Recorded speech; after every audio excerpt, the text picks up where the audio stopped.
Boa tarde a todos meus amigos leitores do blog do Conde Lupe de Villanueva. E muita gente ficou um pouco escandalizada quando eu disse que o Sr. Breivik, o assassino da Noruega, não tem nada de fundamentalista cristão, ou mesmo de cristão, e sim ele é um militante racista, um militante neonazista e um militante secularista, né? O que é interessante nessa questão que se coloca sobre o fundamentalismo cristão é que as pessoas parecem que querem buscar uma certa coerência, né, no raciocínio desse sujeito aí. A gente percebe que no calhamaço de 1500 páginas não há nenhuma coerência intelectual ou ideológica nesse sujeito. Muito pelo contrário, nós percebemos uma amálgama de ideias confusas, ideias desconexas, que não se podem caracterizar nada de cristianismo. Muito pelo contrário, está muito explícito, inclusive, no texto dele, que ele apenas considera o cristianismo como uma arma de controle social ou como uma arma de estruturação histórica ou identitária da cultura europeia. Ora, quem é fundamentalista cristão não pensa dessa maneira. Quem é cristão, seja ele de forma católica ou protestante, pensa que o princípio do cristianismo é um princípio universal, não um princípio para os europeus contra o islamismo apenas. É um princípio universal de qualquer povo que adere às palavras do Evangelho. Não? Segundo ponto, o mais interessante é que, por exemplo, ele fala abertamente, em alguns textos, né, que ele não é um religioso. Inclusive ele se diz um agnóstico moderado, eu sou um religioso moderado e não sei o que. Quer dizer, ele não se explicita, não existe nenhum religioso moderado que seja fundamentalista cristão. Ou você é religioso ou você não é religioso. Né? Por outro lado, é engraçado que em alguns trechos ele fala que tem uma plena confiança na ciência acima da religião e que a religião só serve para estruturar uma concepção identitária. Inclusive ele fala que a religião é uma muleta, né? Uma muleta para construir uma estrutura identitária. Ou seja, o que ele quer buscar nisso? Ele quer buscar apenas uma identidade coletiva nisso. Né? Como muitos nazistas buscam a identidade coletiva na raça, como muitos comunistas buscam a identidade coletiva na classe, etc, etc, etc. Mas mudando de assunto, eu gostaria de falar sobre evidências e fontes históricas. Né? Recentemente eu fui procurado por algumas pessoas que ficaram ofendidinhas, porque eu falei que o nazismo não é cristão, e por outro lado, alguns inclusive um neonazista me procurou, né, dizendo que o Holocausto não existe, não sei o que, você tem que provar evidências históricas, porque relatos não são evidências históricas, relatos dos judeus não são evidências históricas. É interessante que esse pessoal que comenta sobre história tem uma completa indigência intelectual no que constitui uma evidência, né? Quer dizer, evidência histórica, não. Você tem que ter evidência histórica com provas documentais sobre o Holocausto. Você tem que ter evidências físicas, né, de que houve tal coisa. Você tem que contar 6 milhões de corpos para provar que o Holocausto existiu. Olha, vou lhe dizer uma coisa. Primeiramente, qualquer evidência na história é um relato histórico. Qualquer evidência. Qual é a história que não é um relato?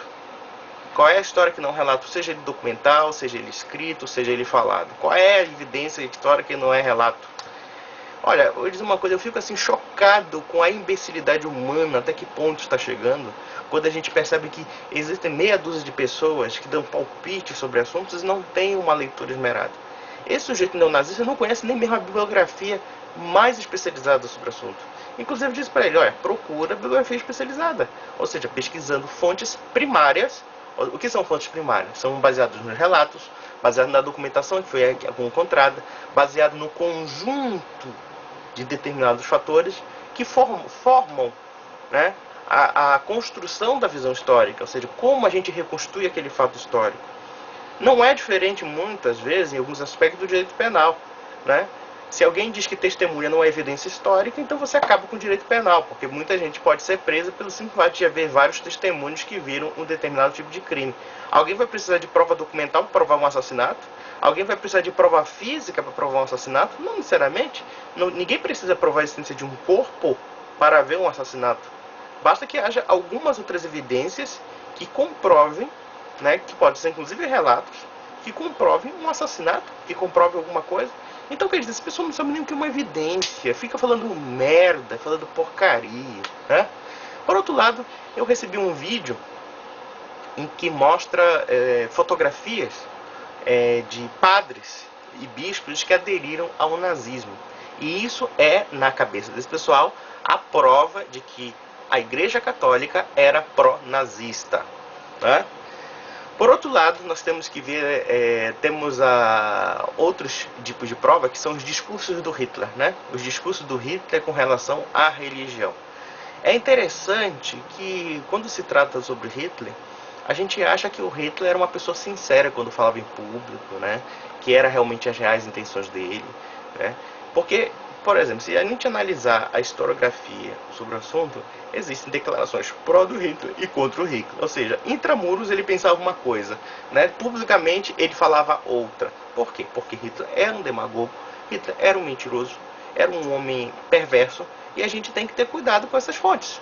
Agora, o problema é o seguinte, como existe tanto do nazista, como do comunista, como do anticristão, ele quer provar o fato mentiroso dele através de apenas evidências manipuladas, evidências inclusive induzidas, que possam provar os fatos que ele quer alegar, e não o contrário, ou seja, ele não quer construir o fato a partir das evidências, mas sim ele quer adaptar as evidências aos fatos que ele acredita. Então ocorre esse tipo de coisa, de gente falando que Hitler era cristão, de gente falando que a Igreja Católica apoiava o nazismo. Eu gostaria, inclusive, de mostrar algumas fontes interessantes para os analfabetos estudarem sobre o nazismo e pararem de falar merda.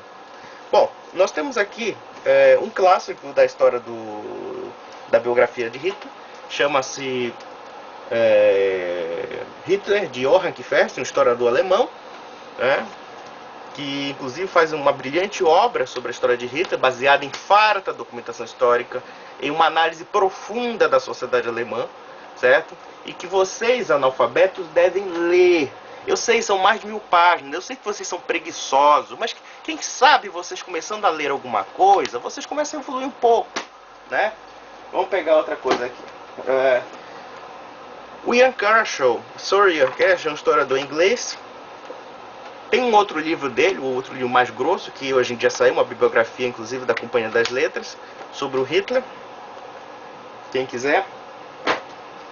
Temos aqui interessante, porque o que acontece? Como nós falamos dos judeus, nós temos que estudar quem são os judeus, né? Para a gente não cair em lorotas, como os protocolos dos sábios de Sião, por exemplo. Essa lorota, escrita aqui no final do século XIX, e foi provado que foi pela polícia política do czar da Rússia, o Okirana, que escreveu isso aqui. Vocês têm que ler História dos Judeus, do Paul Johnson. Isso aqui é um bom livro, né? É um livro que eu poderia dizer que é um livro introdutório sobre a história do povo judeu. E com certeza vai abrir os olhos, inclusive muitos dados, muitas citações bibliográficas e muitos dados sobre o regime nazista, né? E sobre a situação dos judeus com relação ao Holocausto, e entre outras coisas que podem ser motivo de estudo para vocês. Por outro lado, eu encontrei esse livro aqui, que é uma edição portuguesa, chamado Pio XII, o Papa dos Judeus, né? A gente sabe que hoje em dia existe o mito do Papa de Hitler, só que esse italiano aqui, esse pesquisador italiano, ele mostra que essa conversa do Papa de Hitler é conversa mole, é vigarice. Não confundam um bispo isoladamente ou um padre aderindo ao nazismo com a opinião do Vaticano.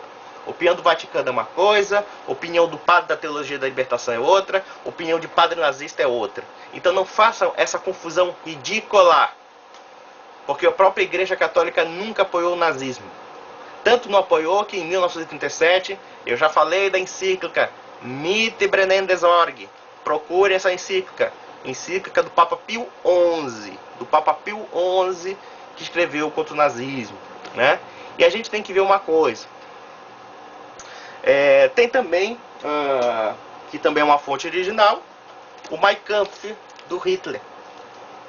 Uma vez um neonazista disse que as traduções do Mein Kampf para o português eram tudo falsas. E o que é engraçado, ele não sabia alemão. Isso eu achei interessante. Então o que acontece? Está aqui. Isso aqui é uma edição que não é nem uma edição brasileira, é uma edição portuguesa dos anos 70. Então é uma edição muito mais fiel, né? Tá aqui a sua hastecazinha, Mein Kampf, tá? Isso aqui é para vocês lerem.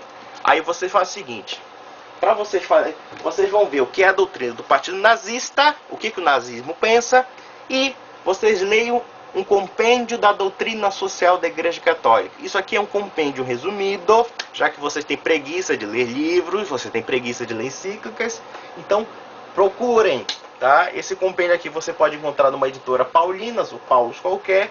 Aí vocês vão estudar tudo bonitinho e vão parar de falar besteiras no YouTube. Vamos ver outras coisas. Hannah Arendt, Eichmann em Jerusalém, que fala da condenação de Eichmann, o carniceiro do leste europeu, que obedecia tanto o Heydrich, se não me engano, era um nazista, que foi preso e depois foi executado em Israel.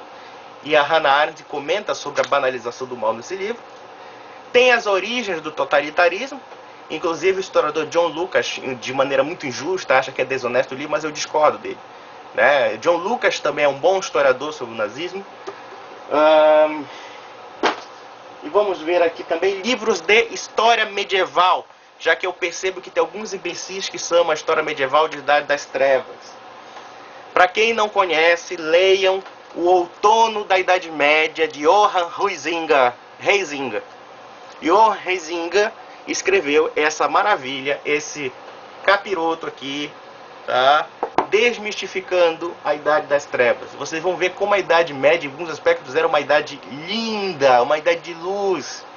Aí vocês, idiotas, vão parar de falar merda sobre a Idade Média, para a merda que vocês estudaram no curso de pré-vestibular. E já que vocês vão dizer que isso é história do católico, não sei o que, não é católico, Huizinga não era católico. Nós temos também Jacques Le Goff, As Raízes Medievais da Europa. Ele vai falar sobre várias coisas, vai falar os prós e os contras, como todo historiador. E é um historiador da escola dos análises, da nova história, que é fruto da escola dos análises, e que não tem nada de conservador.